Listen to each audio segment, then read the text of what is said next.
దేవుడు కుమ్మరించుట. దేవుడు కుమ్మరించి వేంటి.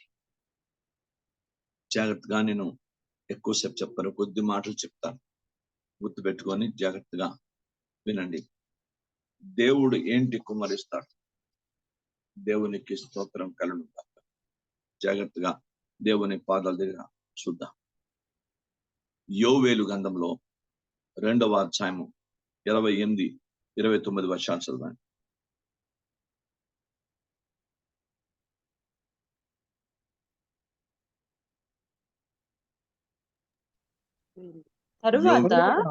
తరువాత నేను సర్వజనుల మీద నా ఆత్మను కుమ్మరించును.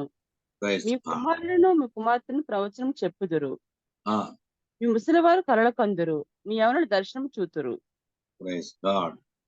ఆ దినములలో నేను పనివారి మీదను పనికత్తెల మీదను నా ఆత్మను కుమ్మరించును. దేవుడు ఆత్మను కుమ్మరిస్తాడు.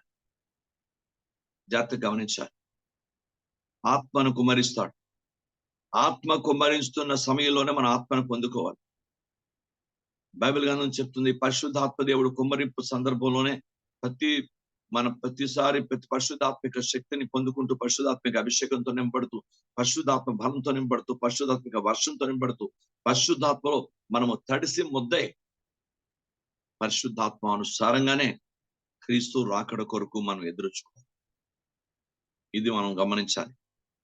ప్రతిరోజు దైవ శక్తి కుమ్మరింపు అనుభవిస్తూ ఉండాలి. మీరు ప్రతిరోజు పరిశుద్ధాత్మిక శక్తిని కుమ్మరించబడుతూ ఉండాలి. అలా దేవుని ఆత్మ మీద కుమ్మరించబడుతూ మనం దేవుని యొక్క శక్తిని పొందుకుంటూ, ప్రతిరోజు ఆ దైవ శక్తి ద్వారా, దేవుని ఆత్మ ద్వారానే జీవితాన్ని కాపాడుకుంటూ క్రీస్తు రాకడ కొరకు నిర్దోషిగా, నిరపరాధిగా, పరిశుద్ధంగా, ప్రభుకి మహిమకర సంఘంగా మనం ఉండి తీరాలని పరిశుద్ధాత్మ దేవుడు నాతో మీతో మాట్లాడుతున్నాడు. దేవుడు కుమ్మరిస్తున్నప్పుడే కుమ్మరింపుకు తగిన స్థితి మన దగ్గర ఉండాలి. దేవునికి మహిమ కలుగును గాక. ఆయన ఆత్మను కుమ్మరిస్తున్నప్పుడు ఆత్మ సంబంధమైన కుమ్మరింపుకు తగిన ఇది ఆ యోగ్యతలన్నీ నా జీవితంలో, మీ జీవితంలో ఉండి తీరుతూ ఉండాలి. దేవునికి స్తోత్రం. ఎవరు దీన్ని అలక్ష్యం చేయడానికి వీల్లేదు. సంఘంలో ప్రతి ఒక్కరూ పరిశుద్ధాత్మ శక్తిని పొందుకొని తినాలి. ప్రతి ఒక్కరూ ఆత్మ లేకుండా దేవుని వాడు కాలేడు. నా ఆత్మ లేనివాడు నా వాడు కాదని స్పష్టంగా బైబిల్లో రాయబడింది. అలాంటి పరిస్థితి ఎవరికి ఉండకూడదు.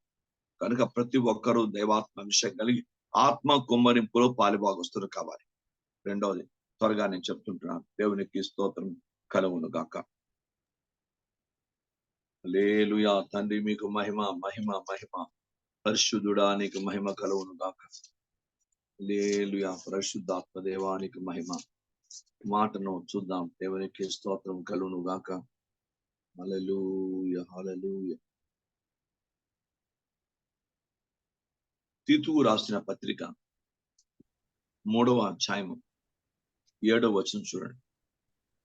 మనం ఆయన కృప వలన నీతిమంతులను తీర్చబడి నిత్య జీవనం కూర్చిన నిరీక్షణ బట్టి దానికి వారసులమొకటికే ఆ పరిశుద్ధాత్మను మన రక్షకుడైన యేసుక్రీస్తు ద్వారా ఆయన మన మీద సమృద్ధిగా కుమ్మరించాను. దేనికి చూడండి, ఇక్కడ కారణాలు రాశాడు. ఆత్మ కుమ్మరింపు ఒకటైతే కారణాలు రాశాడు. మనం ఆయన కృప వలన నీతిమంతులుగా తీర్చబడి నిత్య జీవన కూర్చిన నిరీక్షణను బట్టి దానికి దేవుని సంబంధమైన కృపకు, దేవుని రాజ్యానికి అన్నిటికీ వారసుడే ఆ పరిశుద్ధాత్మను మన రక్షకుని యేసుక్రీస్తు ద్వారా ఆయన మన మీద సమృద్ధిగా నిత్య జీవన కూర్చిన నిరీక్షణ బట్టి దేవునికి స్తోత్రం. నిత్య జీవాన్ని కూర్చొని ఆత్మను దేవుడు దేనికి ఇచ్చాడంటే నిత్యమైన వ్యక్తిగాను మారాలని, నిత్యమైన జీవం గలవానిగా మారాలని, నిత్యమైన ఆశీర్వాదకరంగా ఉండాలని, నిత్యమైన ఆనందం కలిగి ఉండాలని, నిత్యమైన శక్తిని కలిగి ఉండాలని, నిత్యమైన భక్తి కలిగి ఉండాలని, నిత్యమైనటువంటి ఆశీర్వాదములతో నింపడాలని, నిత్య సంబంధమైన వ్యక్తిగానే ఉండాలని దేవుడు ఆత్మను కుమ్మరించాడు. ఇది గుర్తెరగాలి. బైబిల్ కానీ చెప్తుంది, ఆత్మ కూర్చొని రక్షణ కలిగి నిత్యమైన వ్యక్తి కావాలి. ఒక వ్యక్తుడు సాధారణ పరిస్థితి నుంచి నిత్యుడు కావాలి, అంటే ఇటర్నల్ పర్సన్ కావాలి. దేవుని ఆత్మ సంబంధమైన పరిపూర్ణ నిరీక్షణ కలిగిన నిత్యమైన వ్యక్తి కావాలి. దేవుడు అలాగున దేవుడు తన ఆత్మను మనకిచ్చాడు.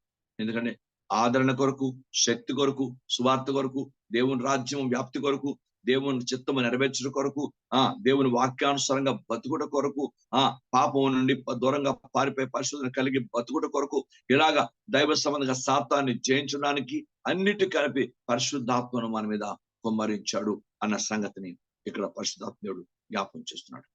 ఇది మొదటిది. రెండవ సంగతి హోషేయ గ్రంథము 10వ అధ్యాయము 12వ వచనం చదవండి.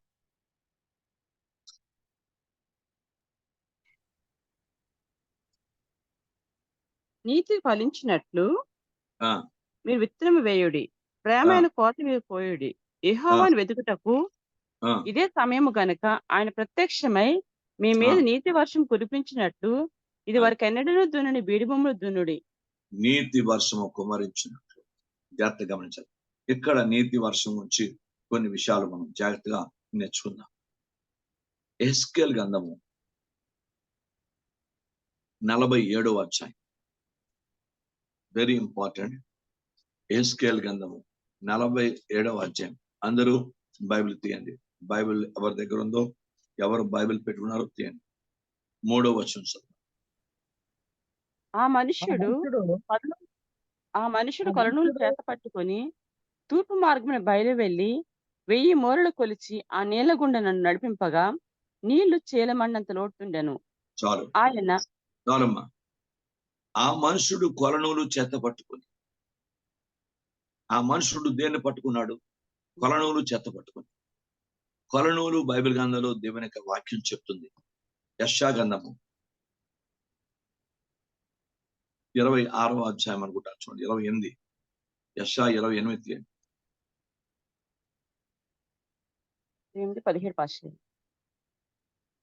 చదవండి. నేను న్యాయమును కొలనూలుగాను నీతి మట్టపు గుండుగాను పెట్టేదను. దేవుని స్తోత్రం. న్యాయము కొలనూలుగాను. దేవుని వాక్యం చెప్తుంది. దేవుడు నీతి వర్షాన్ని కురిపించినప్పుడు న్యాయం కూడా చూస్తాడు. నీతి న్యాయాల జంట పదాలై, నీతి న్యాయములు యెహోవా సింహాసనానికి ఆధారాలై. నీతిని న్యాయాన్ని చూస్తాడు. న్యాయం ఒక్కటే కాదు, నీతి ఉండాలి. నీతి ఒక్కటే కాదు, న్యాయం ఉండాలి. నీతి న్యాయములు కలిసి ప్రయాణం చేస్తాయి. దైవికంగా మనం ఆలోచిద్దాం. దేవుని స్తోత్రం. నీతి సమాధానం కలిపి దేవునికి వాక్య ప్రయాణం చేస్తాయి. నీతి సమాధానము, అలాగే నీతి న్యాయము, ఇవన్నీ కూడా దైవ దృష్టికి, దేవుని దగ్గర భయభక్తులు అంటారు. భయము భక్తి, ఇవన్నీ దైవిక పదాలు. 2 పదాలు కలిసి, అంటే 2 కార్యాలు కలిసి ప్రయాణం చేస్తుంటాయి. దేవుని వాక్యం చెప్తుంది, నీతి కలిగిన ప్రతి వ్యక్తి న్యాయంగా ప్రవర్తించాలి. న్యాయంగా ఉన్న ప్రతి వ్యక్తి నీతిని తప్పకుండా అనుసరించి తీరాలి. అందుకే భక్తుడైన యోబు నీతిమంతుడు న్యాయ ప్రవర్తన గలవాడని రాయబడింది దేవుని వాక్యం. కనుక ప్రతి ఒక్కరూ జ్ఞాపకం చేసుకుందాం. ఆయన కొలలు తీసుకున్నట్ట, కొలలు తీసుకుని కొలుస్తున్నట్ట, ఎంతంత లోతును కొలుస్తున్నట్ట. అలా 3వ లోతుకు వచ్చేసరికి మనిషి నిండిన పరిపూర్ణమైన లోతులు, అదే పరిశుద్ధాత్మ పరిపూర్ణత. అంత నింపబడిన పరిపూర్ణ స్థితికి వెళ్ళాలి. దేవునికి వాక్యం చెప్తుంది లేఖనంలో, నీతి వర్షాన్ని దేవుడు ఎందుకు కుమ్మరించాడు అంటే, నీతిని అంతగా కుమ్మరించడం కారణం ఏంటంటే, మనం బీడు భూములు తొనగలిగిన శక్తివంతులం కావాలి. మనం అన్యుల దగ్గరికి వెళ్ళి అన్య సంబంధమైన వ్యక్తులను ప్రభు దగ్గర నడిపించగల శక్తివంతులు కావాలి. అలాంటి దైవ దృష్టికి యోగ్యమైనటువంటి పరిస్థితి మనకు కావాలి. దేవునికి స్తోత్రం. అంటే దేవుడు ఎవరిని కొల్చినా నీతి న్యాయాలు చూస్తాడు. ఏ వ్యక్తి జీవితాన్ని చూసినా నీతి న్యాయాలు చూస్తాడు. ఎవరి జీవితంలో నీతి న్యాయం లేకుండా ఏమి దేవుడు రాజ్యానికి వెళ్ళలేరు. ఎవరిని పరిశీలించిన నీతి న్యాయాలు బట్టి చూస్తాడు. నీతి న్యాయం 2 కలిసి నీ దగ్గర పనిచేస్తాననేదా, నీ జీవితంలో అనువర్తింపజేసుకున్న క్రియాపూర్వకం అని చూస్తాడు దేవుడు. అది కావాలి దేవుడికి. నీతి న్యాయములు యెహోవా సింహాసనానికి ఆధారం. కనుక బైబిల్ గ్రంథం దేవుని వాక్యం చెప్తుంది, నీతి న్యాయము 2 కూడా మన దగ్గర. నీతి వర్షము ఎందుకు కుమ్మరించబడటం? ఎందుకంటే మనం బీడు భూములతోనే శక్తి మనకు కావాలంటే నీతి న్యాయము 2 అనుసరిస్తూ, వాక్య సంబంధమైన న్యాయం అనుసరించాలి, వాక్య సంబంధ నీతి అనుసరించాలి. ఈ 2 మనలో పనిచేస్తూ మనం దేవుని రాజ్య సువార్త ప్రకటించిన, అనేక ఆత్మలు సంపాదించిన, ప్రభు కొరకు పనిచేసిన, ప్రభు నామాన్ని కనపరిచిన, ఎక్కడికి మనం వెళ్ళినా ఈ రెండు మన జీవితంలో 2 ఆయుధాలుగా పట్టుకుని పెట్టాలి. పరిశుద్ధాత్మ దేవుడు నీతిని, న్యాయాన్ని రెండు మన జీవితంలోకి చాలా అద్భుతమైన పదాలు ఉంటాయి. ఏంటి న్యాయం అని చెప్పాడు? జనరల్ గా ఆలోచిద్దాం.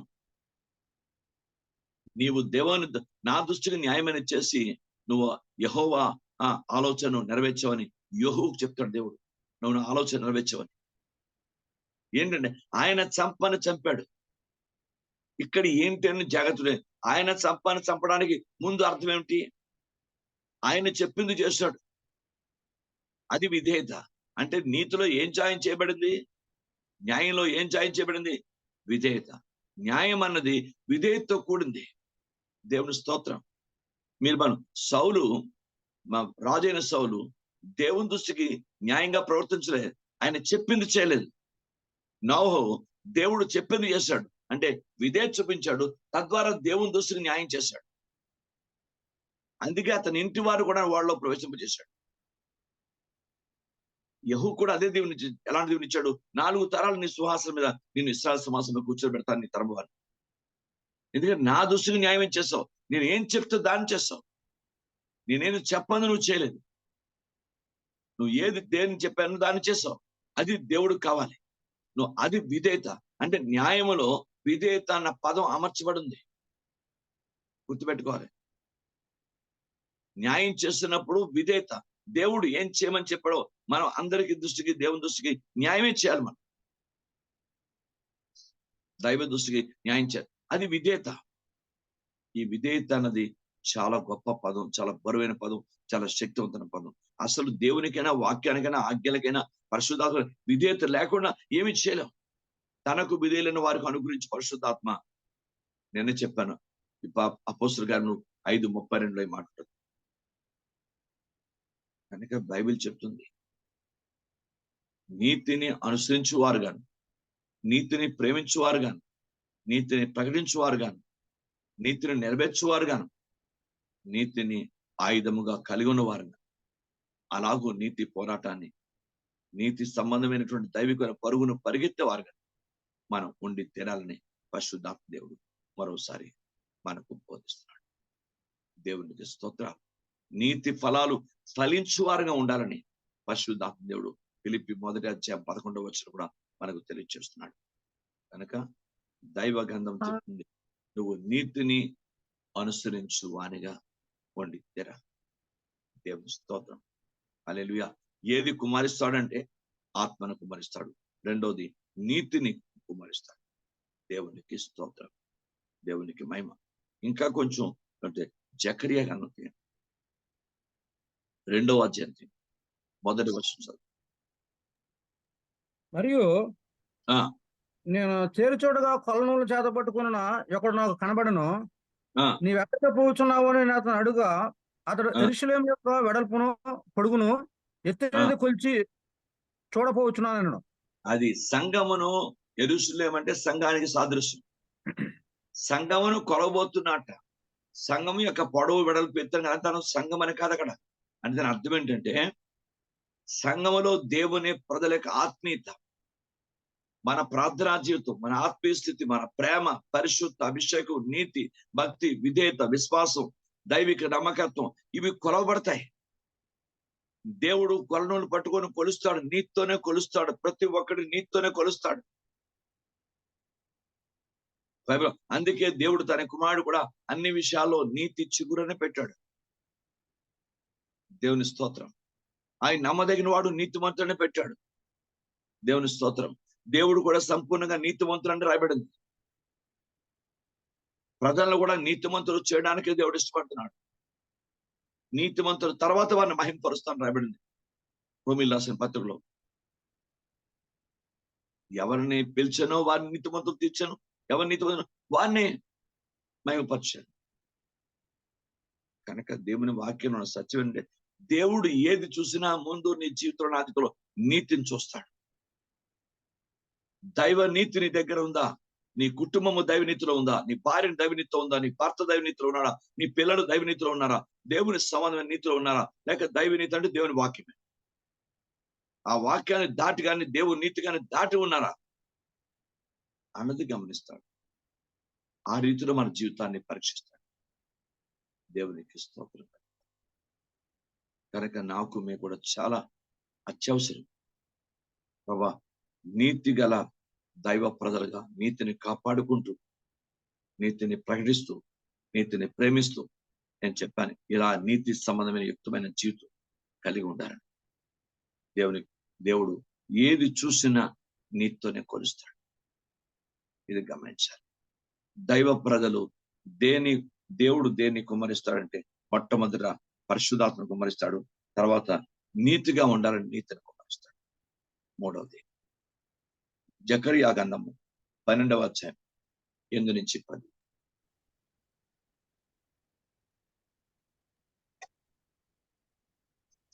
ఆ కాలమున యెహోవా యెరూషలేము నివాసులకు సంరక్షకుడుగాను నేను. ఆ కాలమున వారిలో శక్తిహీనులు దావీదు వంటి వారు గాను, దావీదు సంతతి వారు దేవుని వంటి వారు గాను, జనుల దృష్టికి యెహోవా దూతల వంటి వారు గాను ఉందురు. ఆ కాలంలో యెరూషలేము మీదకి వచ్చు అన్యజనులందరినీ నేను నశింపజేయ పూనుకునేదను. దావీదు సంతతి వారి మీద, యెరూషలేము నివాసుల మీదను కరుణందించు ఆత్మను, విజ్ఞాపనం చేయు ఆత్మను నేను కుమ్మరింపగా వారు తాము పొడిచిన నా మీద దృష్టి ఉంచి, ఒకడు తన ఏకకుమారుని విషయమే దుఃఖించినట్లు నేను జ్యేష్ఠపుత్రుని విషయమే ఒకడు ప్రలాపించినట్లు అతని విషయమే దుఃఖించుచు ప్రలాపించను. అది గుర్తు చూద్దాం. ఏంటి దీని సందర్భం చూడండి. తాము పొడిచిన నా మీద ఏమన్నాడు? తాము పొడిచిన నా మీద. జనరల్ గా మా బైబిల్ గ్రంథం చూస్తే యేసుక్రీస్తుని పొడిచారు బల్లె పొడుతూ, కానీ తండ్రిని ఎక్కడ పొడిచారు? తండ్రిని నీతిని విడిచి నీతికి విరుద్ధంగా దాని చిత్తాన్ని వ్యతిరేకంగా ఆయన్ని బాధ పెట్టిన హృదయాన్ని మనసును పొడిచారు. కనుక దేవుని బాధల నా మీద దృష్టించి ఒకడు తాము పొడిచిన నా మీద దృష్టించి ఒకడు తన యాకుమారుని విషయమే దుఃఖించినట్లు. ఎందుకు? తన యాకుమారుడికి ఎలా చేస్తారో ఇవన్నీ ఒకసారి జ్ఞాపకం చేసుకో. తన కుమారుని కూడా పొడిచారు. దాన్ని మానసికంగా ఆత్మీయంగా బాధకరంగా పొడిచారు, అలాగని బలం పట్టుకోకుండా. కానీ తన కుమారుడు నిజంగానే బలం పొడిచారు. జాతకు మనిచ్చాడు. బైబిల్ చెప్తుంది, దేవుడట నేను విజ్ఞాపన చేయ ఆత్మ నేను కుమ్మరింపగా వాడు తాము పొడిచిన నా మీద దృష్టించి ఒకడు తన కుమారుని విషయమే దుఃఖించినట్లు, తన జ్యేష్ఠ కుమారుని పుత్రుని విషయమే ఒకడు ప్రలాపించినట్లు అతని విషయమే దుఃఖించు ప్రలాపింతురు. దేవుని స్తోత్రం. అందుకే యెరూషలేం ప్రజలు గుండె కొట్టుకుని ఏడుస్తారు. యెరూషలేము ప్రజలారా, యెరూషలేము కుమార్తెలారా, మీ కొరకు మీ పిల్ల కొరకు ఏడమని చెప్తారు. తర్వాత వాళ్ళకి అర్థమైంది ఆయన ప్రేమ ఏంటో, ఆయన కనికరం ఏంటో, ఆయన జాలేంటో, ఎంత పరిస్థితమైంది. బైబిల్ గ్రంథాన్ని దేవుని వాక్యంలో పరిశీలించారు. దేవుడు కుమ్మరించేది కరుణొందించు ఆత్మగానే కుమ్మరిస్తే ప్రజలు యేసు ప్రభుకు కానీ, తండ్రికి కానీ, కుమార్ పరిశుద్ధాత్మ కానీ ఏం చేస్తారన్నది ఏడుస్తారు. అది తలంచుకుని తండ్రి కుమార పరిశుద్ధాత్మ దేవుని ఎంత దుఃఖపరిచాం, ఎంత గాయపరిచామా, ఎంత అవమానపరిచామా, ఎంత నీచంగా వారి పట్ల మేము ప్రవర్తించామా అన్నది ఏడుస్తారు. దేవుడు కుమ్మరించేవి వెరీ పవర్ఫుల్. ఏది మామూలు ఉంటుంది. ఒకటోది ఆత్మ, రెండోది నీతి, మూడోది కరుణించు ఆత్మ. ఈ మూడు కుమ్మరించేవి, ఇచ్చేవు కాదు. జాగ్రత్త గమనించారు. కుమ్మరించేవి. ఆత్మ కుమ్మరింపు ఉండాలి, నీతి కుమ్మరింపు ఉండాలి. కరుణించు ఆత్మని కుమ్మరిస్తే మనం విజ్ఞాపన చేసే ఆత్మని కలిగి ఉంటాం. విజ్ఞాపన చేస్తాం. దైవ సమయం ఎన్ని గంటల సరే కొన్నిసార్లు మనకి తెలివి ఉండదు. కంటిన్యూ గల విజ్ఞాపనలు ఉండిపోతాం. ఆత్మ మీద కుమ్మరించబడాలి. ప్రతి ఒక్కరికి అవసరం. ఆ విజ్ఞాపన చేయ ఆత్మ ప్రతి ఒక్కరికి అవసరం. 5 నిమిషాలు, 10 నిమిషాలు, 2 నిమిషాలు ప్రార్థనలు ఇలాంటివి ఇంకా పనిచేయి.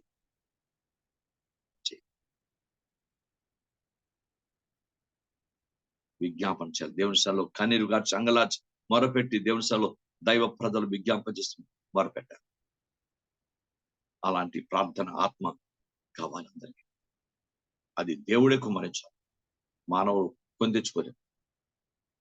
దేవుని సభలో దేవా విజ్ఞాపన చేయు ఆత్మ నా మీద కుమ్మరించు నాయన, ఎడతెక్క ప్రార్థించే శక్తి నాకు ఇవ్వండి ప్రభా, అలాంటి దైవ కృప నాకు ఇవ్వని దేవుని సభలో మనం మొరపెట్టాలి.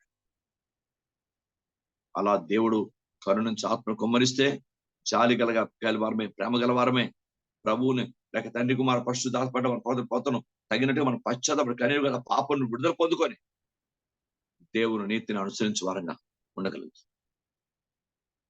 దేవునికి మహిమ కలుగును కాక. వాడు తన ఏక కుమారుడి కొరకు దృష్టిని, వాడు ఒకే ఒక కుమారుడు ఉన్నప్పుడు వాళ్ళు ఎలా ఏడుస్తారు, ఆ ఒక్క కుమారుడికైనా జరిగితే అంత కన్నీరు కారుస్తారట. అది ఉదాహరణ చెప్పడం. తన ఏక కుమారుడి కొరకు వారు దుఃఖించినట్టు అంటాడు. దేవునికి ఇస్తుంది. Praise the name of Jesus. బైబిల్లో ఉన్న సత్యమని క్రైస్తవులు దేవుని వాక్యం చెప్తుంది. దేవుడు కుమ్మరించాడు. క్రైస్తవులు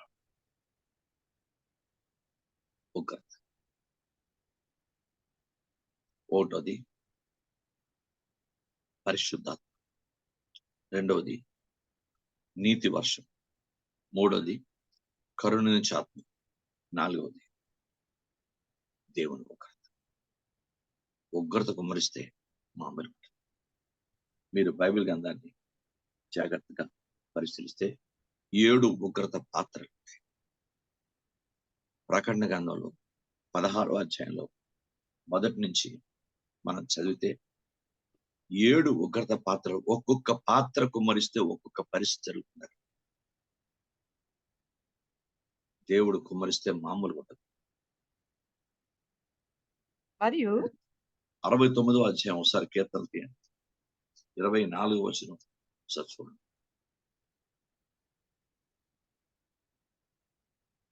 69వ కీర్తన 24వ వచనం.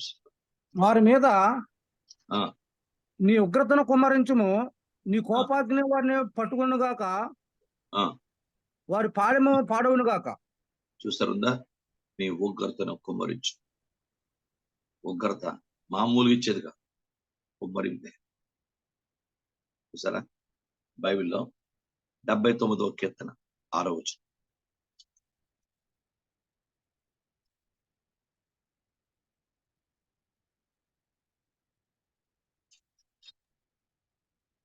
నిన్ను ఎరుగని అన్యజనుల మీదను, నీ నామమును బట్టి ప్రార్థన చేయని రాజ్యముల మీదను నీ ఉగ్రతను కుమ్మరించు. ఎవరు ప్రార్థన చేయరో వారి మీద కూడా ఉగ్రత సార్ ఉందా బైబిల్లో? సామాన్య సంగతులు కావు, మహాశక్తివంతమైన విషయాలు. ప్రార్థన చేయని రాజ్యాల మీద కూడా దేవుడు తన ఉగ్రత కుమ్మరించేస్తాడు. గాడ్ బైబిల్ చెప్తుంది, నా సొంత విషయం కాదు. ఇర్మియా గ్రంథం 10వ అధ్యాయం. ఇవన్నీ మీకు క్లుప్తంగా చెప్తున్నాను, ఇక్కడ చూము కదా. ఇర్మియా 10:25. నిన్నెరుగని అనుజనుల మీదను, నీ నామమును బట్టి ప్రార్థింపని వంశముల మీదను నీ ఉగ్రతను కుమ్మరించుము. సరుందా? దేవునికి స్తోత్రం. బైబిల్ గ్రంథంలో ఉంది కనుక ఉగ్రత. ఇంకా 16వ అధ్యాయం ప్రకటన గ్రంథం చదివితే 7 పాత్రలై, 7 ఉగ్రత పాత్రలు. ఇంకా 7 ఒక్కొక్కటి కుమ్మరిస్తుంటే భూమి మీద, ప్రబలం సముద్రం మీద ఒక్కొక్కటి ఏం జరుగుతున్నాయో ఆ భయంకర పరిస్థితులు రాకపోతే. ఒక్కొక్క పాత్ర ఎంత శక్తివంతమైనటువంటి పాత్రలో ఎంత శక్తివంతమైన 7 దూతలు పట్టుకొని 7 పాత్రలు కుమ్మరిస్తుంటే దాని పరిణామం ఎంత భయంకరంగా భూమి మీద జరుగుతుందో లేఖనాలు అంత స్పష్టంగా లేఖనాలు రాయబడింది. మీరు బైబిల్ గ్రంథంలో దేవుని చూడండి, చెప్తాను ఉదాహరణకి. మరి 16వ అధ్యాయం చదువుతాను వినండి. మరియు మీరు పోయి దేవుని కోపముతుని 7 పాత్రలను భూమి మీద కుమ్మరించుడని ఆలయం నుండి ఒక గొప్ప స్వరము ఆ 7 దేవతలతో చెప్పుగా పెట్టారు. ఆ 7 పాత్రలు దేవుని కోపంతో నిండి ఆలోచించండి. అవి భయంకరంగా ప్రపంచంలో కుమ్మరించబడక మునిపే దైవ సంబంధంగా ప్రతి ఒక్కరు కూడా నేను ఇవన్నీ ప్రపంచంలో జరగబోతున్న సంఘటనలు, ప్రకటన అనేది కంప్లీట్ గా చాలా వరకు ప్రకటన జరగబోతున్న సంఘటనలు కూడా. ఇది జరిగితే పరిస్థితి ఏంటి ప్రపంచం? ఆలోచించండి. ఇప్పుడు ఏదో మనం ప్రపంచంలో మన టీవీలో ఉంటుండే ప్రపంచంలో మహా ఉగ్రత తీపోతుంది, ఇది అంటారు మామూలుగా వాళ్ళకి. కానీ వాక్యమును బట్టి వాక్యం నెరవేర్చబడుతోంది. వాక్యం తప్పకుండా ఇద్దరు భూమి ఆకాశ తిన్న మాటలు ఎత్తుకొని ప్రభు చెప్పారు కనుక దేవునికి స్తోత్రం. ఇదే జ్యోతిష్కులు, చిలక జోష్యం, లేకపోతే ఎప్పుడో ఏదో మామూలు ప్రపంచంలో మామూలు మనుషులు చెప్పింది కాదు. సాక్షాత్తు దేవుడు చెప్పిన బలమైనటువంటి మాటలు. దేవుని వాక్యం సత్యం. ఒక్కొక్క పాత్రను కుమ్మరించడం అంతటా మొదటి దూత వెలుపలకు వచ్చి తన పాత్రను భూమి మీద కుమ్మరక ఆ క్రూరమయుగం యొక్క ముద్రగల వారికి దాని ప్రథమ నమస్కారం చేయవారికి బాధకరమైన చెడ్డ పొందుకుంటారు. ఎవరు విగ్రహార్థికులు అవుతారు? ఎవరు ఆ దైవ వ్యతిరేకంగా సాతాను క్రూరముగా సాతాను వాడు ఒక అవతారం సాతారు. మీకు అదిందా? ఒక అవతారం వాడిది కనుక ఎవడు వాడికి నమస్కరిస్తారు వారి మీద బాధతో కూడిన భయంకరమైనటువంటి చెడ్డ పుండ్లు పుట్టును. మొదటి ఉగ్రత, మొదటి పాత్ర కుమ్మరిస్తే పరిస్థితి ఉంటుంది. అలాగే 7 పాత్రలు కూడా రెండవది తన పాత్రను సముద్రంలో కుమ్మరింపగా సముద్రం పీనుగు రక్తం వంటిది ఆయన. అందువల్ల సముద్రంలో ఉన్న జంతువులు అన్నీ చచ్చారు. ఎంత డేంజర్! ఒక్కొక్క పాత్ర కుమ్మరింపలా ఉంటుంది. దేవుని ఉగ్రత, దేవుడు కుమ్మరించేది. దేవునికి స్తోత్రం. అందుకే బైబిల్ చెప్తుంది, దేవుడు పరిశుద్ధాత్మను కుమ్మరించినప్పుడు పరిశుద్ధాత్మ వర్షమును పొందుకొని, దేవుడు నీతిని కుమ్మరించినప్పుడు నీతిని పొందుకొని, దేవుడు కరుణను చాలు. ఈ 3 మన జీవితంలో ఆ దైవిక పశ్చాత్తాప కనికరము, ఆ దైవ కన్నీరు కార్చి ప్రార్థించే జీవితం మనకుంటే, ఈ 3 మనకుంటే ఉగ్రత వర్షానికి, ఉగ్రత పాత్రలకి మనం పాలిపొంపులు పొందాం. Praise God. ఈ 3 కూడా ఎవరికి ఉండవో, ఎవరికి ఆత్మవర్షం ఉండదో, ఎవరు నీతియుక్తమైన వర్షం ఎవరి మీద ఉండదో, ఎవరి కరుణించు ఆత్మ ఎవరి మీద ఉండదో, లేక ప్రలాపించు ఆత్మ కానీ, కన్నీరుగా విజ్ఞాపన చేయగా ఆత్మ కానీ ఎవరి మీద ఉండదో, ఈ ముగ్గురు కూడా తప్పించుకుంటారు. మిగతా వాళ్ళు పరిస్థితి చాలా భయానకం. ఆలోచించండి. అందుకే జుమ్కుడికి రండి రండి రండి అందరికీ చెప్తుంటారు. రండి, విజ్ఞాపనలో పాలు పొందండి. విజ్ఞాపన పాల్గొంటారు, శిక్షావిధి గురి కాకుండా కాపాడబడతారు.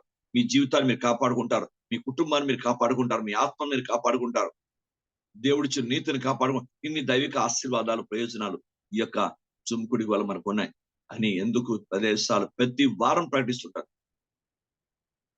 ఆయన 10 మంది, 7, 11 మంది, 12 మంది ఇంతే.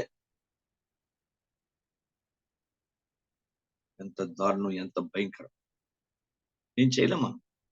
మాక్సిమం దేవుడిచ్చిన వాక్యాన్ని ప్రకటించుకుంటూ వెళ్ళిపోతాం. ఆయన చిత్తమే మేము పని చేయాలి. ఎప్పటికైనా దైవికంగా పశ్చాత్తాపడి కన్నీరు గార్చి దేవుని పాదాల దగ్గరికి అయినా చక్కగా సావాసులు ఉంటే ఈ 2 గంటలు కనీసం దేవుని సలో దేవుని మనం మొరపెట్టి ప్రార్థించి ప్రార్థనలో యేసుక్రీస్తు వారు పరలోకం చేసిన ప్రార్థనలో మనం పాలిపంపులు గలవారే, ఆయనతో ఏకీమించిన వారుగా మనం ఉంటాం. అది లేదు, విజ్ఞాపన లేదు నీ దగ్గర, ప్రార్థన లేదు నీ దగ్గర, ఇంకేముండదు. శిక్షావిధికి గురి కాక తప్పదు. ఇలాంటివన్నీ చాలా జాగ్రత్తగా ఆలోచించాలి. ఎవరు మామూలు పండుగ దేవుని పాదాల దగ్గర. నేను 2 పాత్ర చదివాను, ఇవి 16వ అధ్యాయంతో చదివాను. ఆ 7 పాత్రల కుమ్మరింపు ఎంత భయంకరంగా ఉంటుంది చూడండి. దేవుడు కుమ్మరించేది. అందుకే కొలనులను దేది దేవుడు నీతి లేకుండా చేయడు. నీతిని బట్టి కొలుస్తాడు, నీతితోనే కొలుస్తాడు, నీతితోనే మన అన్ని చూస్తాడు, నీతిని బట్టి ప్రతి ఒక్కటి చేస్తాడు. నీతి న్యాయం 2 ప్రస్తాడు కొలనులు. హల్లెలూయా. ప్రతి ఒక్కటి నీతి న్యాయాలతోనే జరుగుతుంది. దేవునికి స్తోత్రం. కనుక నాకు మీకు కూడా ప్రభు యొక్క ఆత్మ అంటాడు, అయ్యా ఈ 3 నీవు కలిగి ఉండు. ఏది? ఆత్మవర్షం, నీతి వర్షం. నీతి వర్షం దానికి బిడుము సువార్త చేయడానికి, బిడుము దొండడానికి, కరుణించు ఆత్మదానికి పశ్చాత్తపడి కన్నీరు గార్చి అంగలార్చి మొరపెడతానికి. 3 అవసరమే. పరిశోధనకి, పరిచయం చేయడానికి, దేవుని ఆదరణ పొందుకోవడానికి, శక్తి పొందుకోవడానికి, దేవుని రాజ్యం వ్యాప్తి చేయడానికి 3 అవసరం. ఈ 3 వర్షాలని దగ్గర లేవనుకో, ఉగ్రత వర్షానికి దొరికిపోతుంది. గుర్తుపెట్టు. దేవుడు తన మాటల్లో కొన్నింటికి దీవించిన. ఈ 3 వర్షాలు నాకు కావాలి తండ్రి. నన్ను ఆత్మ కుమరించు నాయన, నన్ను అభిషేకించండి. నన్ను అగ్నితో నింపండి, వాక్కుతో, జ్ఞానంతో, శక్తితో నన్ను 3 అభిషేక వర్షాలు నాకు కుమరించి నేను నీకు అనుకూలంగా బతకడానికి సహాయం చేయ ప్రభా అని దేవుని సలో అంగలార్చి ప్రార్థించి మొరపెట్టి వారుగా మనం ఉందాం. నీతి న్యాయంతోనే ప్రతి ఒక్కడి దేవుడు చూస్తాడు. కనుక ప్రభా నువ్వు ఏ లోతులో ఉన్నావు, చీలమండ లోతులో ఉన్నావా, మోకాళ్ళ లోతులో, నడుము లోతులో ఉన్నావు, లేకపోతే ఆత్మ పొందుకుని వాడు చెప్తున్నాను, ఇంకా నీ దగ్గర ఏ లోతుంది? దైవదోషి యోగ్యంగా నేను మీరు తండ్రి కృప అనుగ్రహించమని ప్రార్థించండి. ప్రార్థన చేసుకున్నా. సహాయం చేదేవా. ఏదో జీవితం కాదు, ఏదో వస్తున్నావు వెళ్ళిపోతున్నావు అని కాదు, కానీ మా జీవితంలో తగిన స్థితి ఉండాలని మమ్మల్ని కరుణించమని ప్రార్థన చేద్దాం. మా జీవితాల్ని కనికరించమని ప్రతి ఒక్కరూ ప్రార్థన చేసుకుని తండ్రి నీ నీతిని వర్షం కుమ్మరించి పీడు భూములు దున్నే శక్తి నాకేమండి ప్రభా. అన్యులు నీ పాదాల దగ్గర నడిపించే శక్తిని, అభిషేకాన్ని మాకేమండి కృప చూపించండి తండ్రి. దేవుని పాదాల దగ్గర ప్రతి ఒక్కరు కూడా నేనైనా మీరు నా ప్రభువుని పాదాల దగ్గర అన్యులను తీసుకురావాలి. అందుకే నీతి వర్షం, పరిశుద్ధాత్మ వర్షం, ప్రలాపించు ఆత్మ కలిగి దేవుని సెలవు అనేకుల కొరకు అంగలార్చాలి, జ్ఞాపం చేయాలి. అది కరుణించే ఆత్మ. Praise the name of Jesus. ఈ 3 ఉండి తీరాలి. పరిశుద్ధాత్మ ప్రేరేపణ కలిగి ప్రార్థించి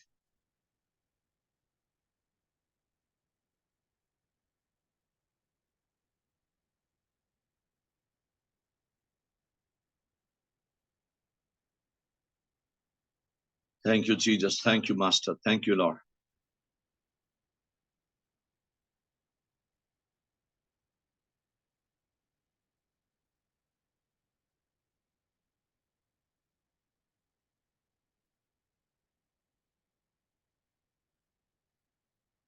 త్వరగా ఒకరు ప్రార్థించండి. పరిశుద్ధుడైన ప్రియ పరలోక తండ్రి, మీ పాదాలు కొందాలు ఆయన. అయ్యా జవాధిపతి తండ్రి, మా సృష్టికర్త తండ్రి, మీ పాదాలు కొందాలు. మీ ప్రియకుమారుడు, మా రక్షకుడు, మా కాపరి, మా ప్రభు, మా రాజు యేసుక్రీస్తునామములో ప్రార్థన చేస్తున్నాను తండ్రి. నైనా గడిచిన సమయం తమను కాచి కాపాడి సజీవులు లెక్కలించి మరొక రోజు భూమి మీద జీవించడానికి మీరు మాకు ఊపిరిని బట్టి వందనాలు ప్రభా. కొంతకాలస్థానం ప్రభా, నా సంఘం ప్రభా అనేక అంశాలను విజ్ఞాపన ప్రార్థన చేయడానికి అయ్యా మీరు ప్రార్థన ఆత్మ, విజ్ఞాపన ఆత్మ అందరికి ఇచ్చినందుకు వందనాలు తండ్రి. నైనా ఆరాధన